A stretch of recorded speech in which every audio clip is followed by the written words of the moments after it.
I used to think that being exhausted meant that I was weak, that if only I could be braver or stronger or more headstrong, that I would just be able to push through like everyone else around me seems to do. But here is what nobody ever told me. The exhaustion is not a problem.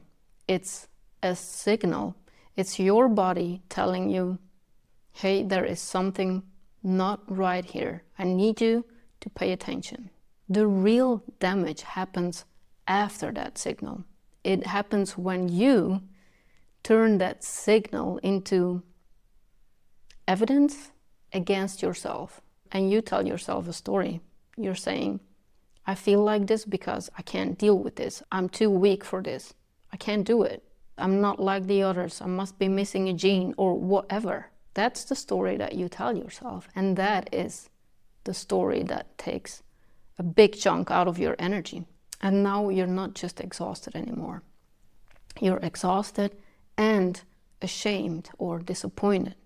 And you put yourself down, you beat yourself up. And that is what I call the double drain. And that is probably what is actually leaking a lot of energy. In this video, I'm going to show you exactly how to stop that. Stop beating yourself up. Just stop it. Stop it. Is that enough? Okay, let's go into it. Back to the double drain. So here is what nobody really ever talks about. Maybe just because I made it up. Here is what it actually is. You're exhausted, which is a real thing. That can be because of so many things. But then you add another layer to that exhaustion. You don't just accept that you're exhausted. I told myself that exhaustion means something about who I am, about who I was back in the day. And I kept telling myself stories. Usually it's something like, I'm lazy, or I'm weak, or I can't handle life like everybody else seems to. There are so many wonderfully down-putting things that you can tell yourself that you are. But you see, there aren't just two options, which is accept defeat or push harder, push through it.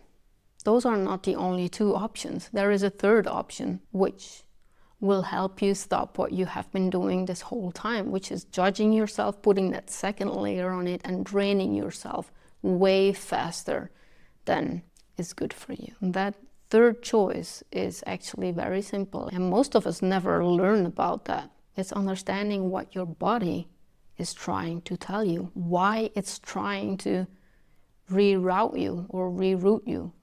Which one is it actually? Can someone help me? Reroute, reroute.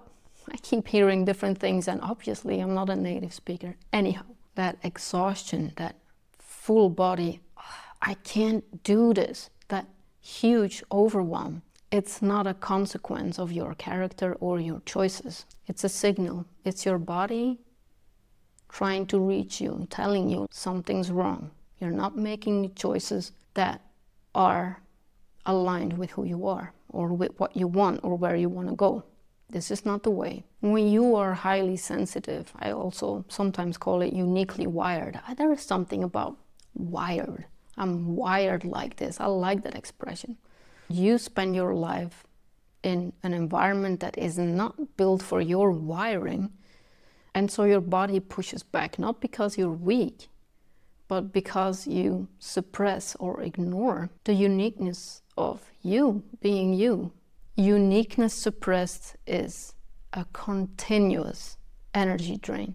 The real challenge here is to catch yourself in the moment, because understanding double drain or what is really happening is one thing, but it's another to catch yourself in the kitchen staring at your coffee maker, not being able to make a simple pot of coffee, and not immediately thinking, what is wrong with me?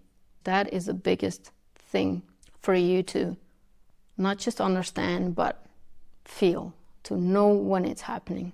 Because when you can see it happening, you can stop it.